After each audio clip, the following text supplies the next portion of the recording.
Bold: How to Go Big, Create Wealth, and Impact the World by Peter H. Diamandis and Steven Kotler. Picture this. It's 1996, and there's this massive company that basically owns the world. We're talking 140,000 employees and a jaw-dropping $28 billion valuation. They control 90% of their market in the United States. The company? Kodak. Remember them? The Kodak moment wasn't just marketing, it was woven into how we talked about life itself. They seemed absolutely untouchable. Now jump ahead just 16 years to 2012. That same giant? Bankrupt. Completely wiped out. That exact same year, this scrappy little company with only 13 employees, a company that had never earned a single penny of profit, gets bought by Facebook for a cool $1 billion. You've probably heard of them, Instagram. So how does this happen? How does a century-old empire with 140,000 people crumble into dust while 13 kids build a $1 billion success story in less than 2 years? The answer isn't just some business school case study. It's actually a roadmap to understanding how our entire world works now. And it's at the heart of this incredible book called Bold, written by Peter H. Diamandis and Steven Kotler. Diamandis is quite the character. He's a medical doctor, an aerospace engineer, and the brain behind more than a dozen high-tech companies, including the famous XPRIZE Foundation, which dangles huge cash prizes in front of people to encourage radical breakthroughs that help humanity. His co-author, Steven Kotler, is an expert on human performance. Together, they created Bold as essentially a playbook for anyone, whether you're tinkering in your garage or working inside a Fortune 500 company who wants to do something massive, something that actually leaves a mark on the universe. The book has sold millions of copies and become something of a Bible for modern entrepreneurs. Today, we're going to unpack the secrets hiding in these pages. And here's what I can promise you. By the time we're done, you won't just understand why Kodak failed and Instagram won. You'll see the entire world through a completely different lens, one that shows you something remarkable. Right now, at this very moment, you have more power to change the world than kings and billionaires had just a few decades ago. You'll walk away with a new framework for thinking, a fresh set of tools, and a deeper understanding of the incredible opportunities sitting right in front of you. So let's dive in. Let's learn how to be bold. Rewind the clock, 66 million years, enormous dinosaurs are lumbering across the earth. They're the undisputed champions, the dominant species for 100 million years. They're big, slow, and completely locked into their ways. Then one day, an asteroid the size of a small city slams into the planet. Everything changes instantly. The sun disappears behind clouds of dust. The climate goes haywire, and the environment transforms so dramatically that these dinosaurs, despite all their power, just can't adapt. They vanish forever. But while the dinosaurs are dying out, another creature is actually thriving. Small, furry, quick mammals. Our ancestors. They're adaptable. They see the chaos not as the end of everything, but as an opportunity. And in what amounts to an evolutionary blink of an eye, they take over the world. The authors start with this story for a really important reason, because right now in our time, another asteroid is slamming into the world. This one is called Exponential technology. And it's doing exactly the same thing, wiping out the big, slow, inflexible dinosaurs of today, the massive corporations that can't adapt, and creating enormous opportunities for a new breed of quick, nimble mammals. Today's entrepreneurs. This is the beating heart of the book. Our brains, the authors explain, are wired to think in straight lines. We evolved in a world that was local and linear. Take 30 steps, you end up about 30 meters away. Simple, predictable. That's linear growth. 1, 2, 3, 4. But exponential growth? That's a whole different animal. It's about doubling. 1 becomes 2, 2 becomes 4, 4 becomes 8. If you take 30 exponential steps, you don't end up across the street. You end up a billion meters away. You'd circle the entire Earth 26 times. Our brains literally can't grasp this kind of change. It feels like pure science fiction. But it's the force that runs our world now. And this is exactly where Kodak's story gets interesting. Back in 1975, a young engineer at Kodak named Steven Kotler invented something extraordinary: the world's first digital camera. It was about the size of a toaster, took 23 seconds to capture a grainy, black-and-white image, and stored it on a cassette tape. When he proudly showed it to the Kodak executives, they were thoroughly unimpressed. They actually asked him, why would anyone want to look at their pictures on a television? They looked at this clunky device and compared it to their beautiful, high-quality film business. They completely failed to see the exponential curve it was riding. They did the math linearly. They thought, this is a toy, it'll take decades to become any kind of threat.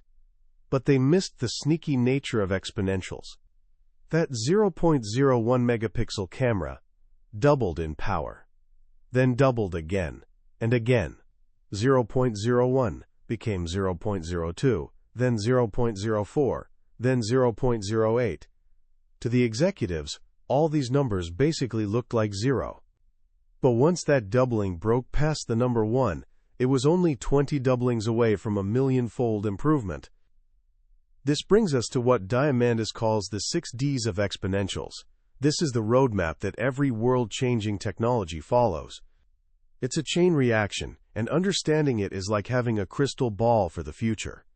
The first D is digitalization. Anything that becomes digitized, represented by ones and zeros, can spread at the speed of light and jumps onto the exponential growth curve. For Kodak, the moment photography went from a physical process using film and paper to a digital one using pixels, its fate was basically sealed. The second D is deception. This is that tricky early period where the growth is almost invisible.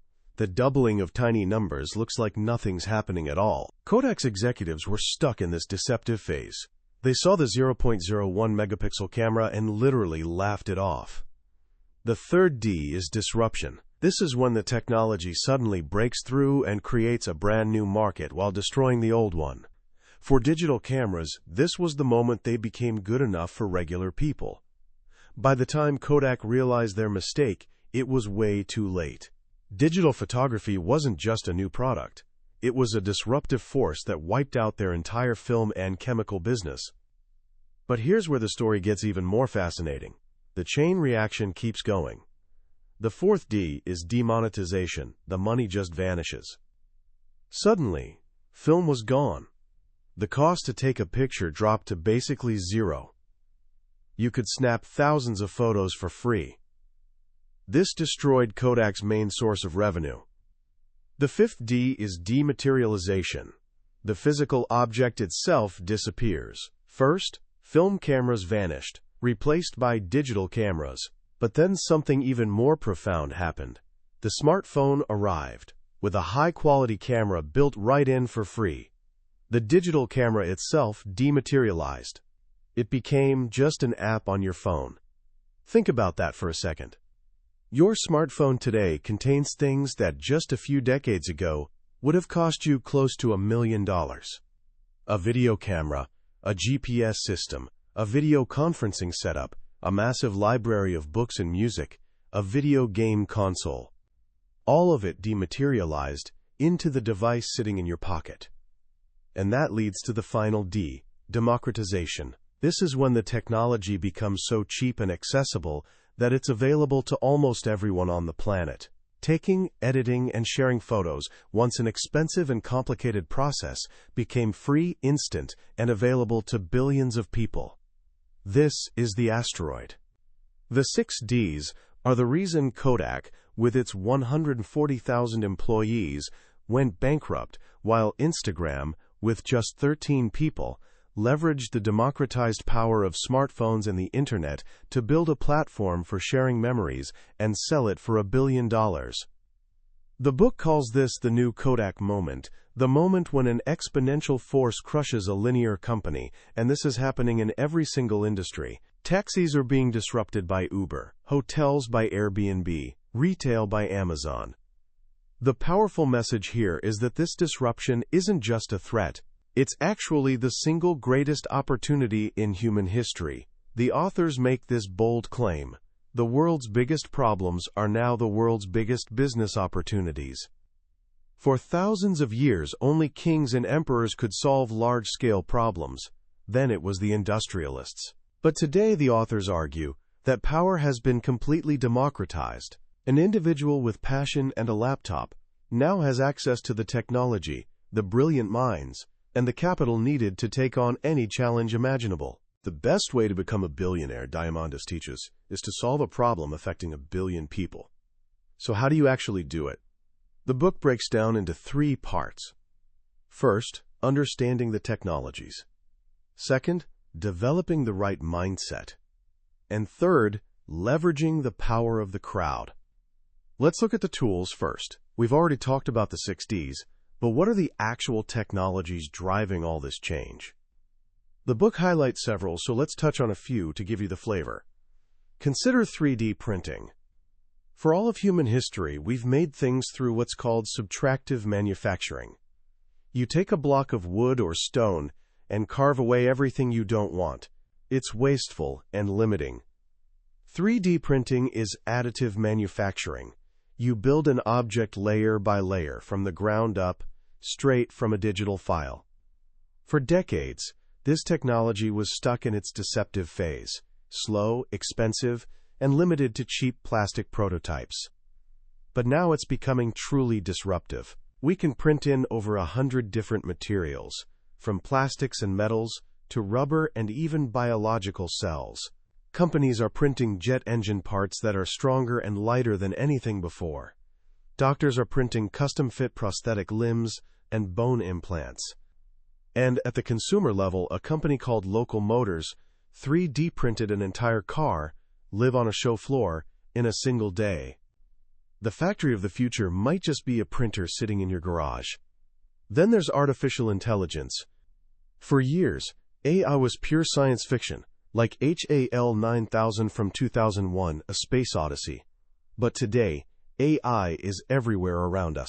When you ask Siri for directions, or Netflix recommends a movie, that's AI at work. The book argues we're at a pivotal moment. IBM's Watson, the computer that famously crushed the competition on Jeopardy, has since been sent to, quote, medical school.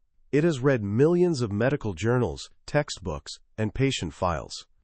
Now it's available on the cloud, and startups are using it to help doctors diagnose diseases with an accuracy no single human could ever achieve. The authors see AI becoming the ultimate user interface, like Jarvis from Iron Man, something you can talk to, ask complex questions, and use to control all the other technologies at your disposal. And what will that AI control? How about robotics? We're moving way beyond simple factory robots locked in cages. We now have robots like Baxter, a humanoid robot that you can train just by physically moving its arms. It costs the equivalent of about $4 an hour to run, and can work on an assembly line right alongside humans safely. This isn't about replacing all human jobs. It's about automating the dull, dirty, and dangerous work, freeing up human creativity for higher-level problems. These technologies, and others like networks and sensors, synthetic biology, and infinite computing, are all converging. They're feeding off each other, creating this massive tidal wave of change. But having access to these incredible tools isn't enough. To actually wield them effectively, you need a completely different kind of mindset. This is the second part of the book, the bold mindset. The authors tell the story of the Skunk Works, the legendary secret innovation lab at Lockheed Martin. Back in 1943, during World War II, the U.S. military desperately needed a jet fighter to compete with Germany's, and they needed it fast. A brilliant engineer named Kelly Johnson assembled a small, hand-picked team, put them in a smelly circus tent next to a plastics factory to keep prying eyes away, and gave them total freedom, cutting them off from all the corporate red tape. His motto was simple: be quick, be quiet, and be on time. In just 143 days, a shockingly short amount of time, they delivered America's first military jet. The Skunk Works became a legendary model for innovation. Steve Jobs even created his own version to build the first Macintosh computer, famously saying, "It's better to be a pirate than join the Navy." Why does this skunk method work so incredibly well? The book breaks it down into a few key psychological principles. First, high, hard goals. The Skunk Works wasn't just building another plane. They were trying to save the world from Nazi Germany. Big, meaningful goals focus our attention and make us way more persistent. When your mission truly matters, you find a way to make it happen. Second, autonomy and isolation. By walling his team off from the rest of the company, Kelly Johnson gave them the freedom to take risks and try crazy ideas without the fear of failure crushing them. To do something bold, you need a buffer from the naysayers and the status quo. As the book says, the day before something is a breakthrough, it's just a crazy idea. You have to be willing to fail early, fail often, fail forward. These principles tap into our deepest intrinsic motivators: autonomy, the desire to direct our own lives; mastery, the urge to get better at stuff; and purpose, the need to do something that actually matters. When you combine these three elements, you unlock a state of peak performance that psychologists call flow. Flow is that state of being in the zone, where you're so absorbed in what you're doing that time seems to disappear and you perform at your absolute best. Creating an environment that triggers flow is one of the secrets to achieving the impossible. The book then dives deep into the minds of four modern-day titans who live this philosophy: Elon Musk, Richard Branson, Jeff Bezos, and Larry Page. It distills their wisdom into a practical set of mental tools for thinking at massive scale. For example, Elon Musk uses a technique called first principles thinking. Instead of reasoning by analogy, doing something just because it's how it's always been done, he breaks a problem down to its most fundamental truths and reasons, up from there. When he wanted to build rockets, everyone told him it was impossibly expensive. But he asked, what are rockets actually made of? Aluminum alloys, titanium, copper, carbon fiber. He calculated the cost of those raw materials on the open market and found they were only 2% of the typical price of a rocket. The rest was just bloated process from a slow-moving, inefficient industry. By rethinking from first principles, he built SpaceX and cut the cost of getting to space by a factor of 10. Jeff Bezos, on the other hand, is obsessed with two things: customer-centric thinking and long-term thinking. He says companies can focus on competitors or products or business models, but the most durable way to succeed is to be genuinely, quote, customer-obsessed. He also famously operates on a 5 to 7 year time horizon, while most companies are focused on the next 3 months. This long-term view allows Amazon to make bold bets and experiment relentlessly, knowing that even if most experiments fail, the few that succeed will be big enough to change everything. So you've got the technology, you've got the mindset. What's the last piece of the puzzle? You can't do it alone. This brings us to the third part of the book, the bold crowd. In the past, if you had a brilliant idea, your resources were limited to your immediate circle. But today, thanks to the internet, you have access to a global pool of talent, capital, and intelligence. The authors break this down into 3 main tools. First is crowdsourcing, outsourcing a task to a large, undefined network of people. It's like having the world's biggest, most diverse team of employees available on demand. Need a logo for your new company? On a site like 99 Designs, you can launch a contest, and hundreds of designers from around the world will compete to create one for you. You only pay for the one you actually like best. Need to solve a complex data problem? A platform called Kaggle lets you post it as a competition, and thousands of the world's best data scientists will work to solve it. The crowd can do almost anything. Second is crowdfunding, raising money directly from the crowd. This is one of the most revolutionary shifts for entrepreneurs. Instead of begging a handful of venture capitalists for money, you can go directly to your future customers. The book tells the incredible story of the Pebble watch. In 2012, its creator, Eric Migikovsky, had a brilliant design for a smartwatch, but couldn't convince any investors to give him money. As a last-ditch effort, he launched a campaign on Kickstarter with a goal of raising $100,000. The response was absolutely explosive.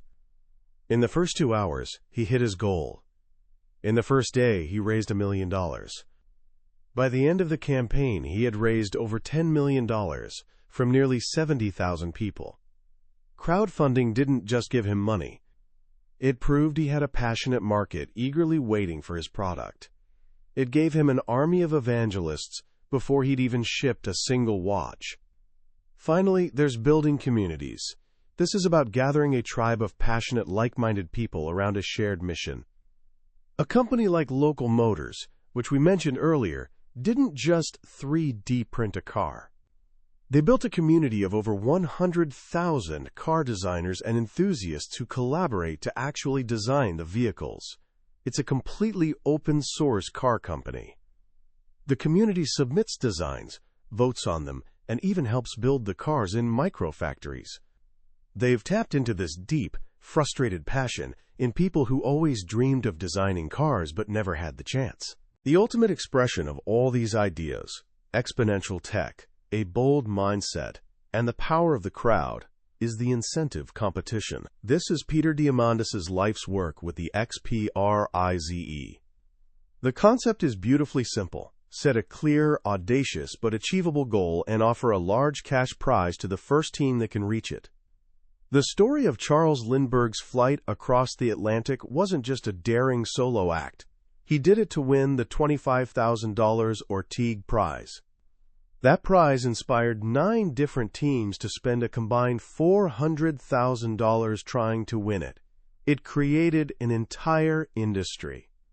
Diamandis used this exact same model to create the $10 million Ansari XPRIZE for the first private team to build a reusable spaceship. It was a goal so bold it seemed completely impossible, but 26 teams from around the world spent over $100 million trying to win it. The winning technology was licensed by Richard Branson to create Virgin Galactic. An incentive prize doesn't just solve a problem, it creates an entire market. It proves the impossible is actually possible. And that's the final powerful message of Bold. The tools are here, right now. The mindset can be learned. The crowd is waiting. The barriers that once stood in the way of massive change are dissolving. The power to dream up a better future, and then actually build it, is now, for the first time in history, in your hands. The only question left is the one the book asks all of us. What bold thing will you do? As we wrap up our journey through Bold, I want to take a moment to reflect on what this all really means. This isn't just another business book with a few clever tips you'll forget next week. It's essentially a declaration that the world has fundamentally changed.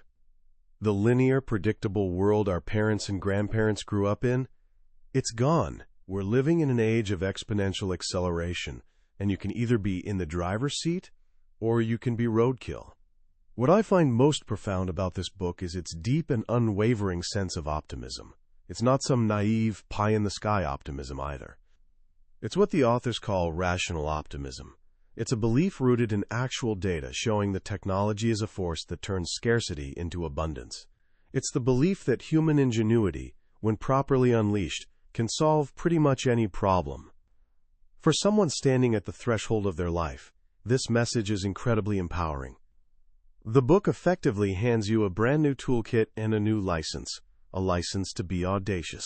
It tells you that your crazy, world-changing idea isn't actually so crazy after all. In fact, in a world of exponential change, the craziest idea of all is to play it safe. So how do you start? How do you apply these huge ideas to your actual life right now? It's simpler than you might think. You don't have to launch a billion-dollar company tomorrow. The journey of 1,000 miles, as they say, begins with a single step.